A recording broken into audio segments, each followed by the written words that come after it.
এই পরিশ্রম করেই প্রবাসে উঠে দাঁড়াতে হয়। দেশের কথা মনে হয় চোখ বেয়ে পানি ঝরে, কিন্তু সেই পানি মুছে নিজেকেই নিজে গভীর সম্ভাবনা দিয়ে আবার ঝাঁপাতে হয় এই জীবন যুদ্ধে।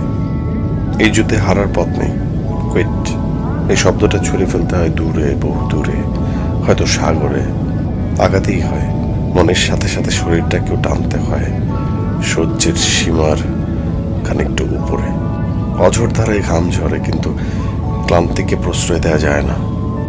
এর মাঝে ক্লান্ত শরীরটাকে ঠেলে নিয়ে যায় হাওয়ার্ড ব্রিজের ঠিক নিচে।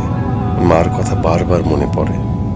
দেশে আমাকে এক গ্লাস পানিও নিজের হাতে তুলে খেতে হয়নি, আর এখন সেই আমি প্রবাসী কি করছি ভাবছি।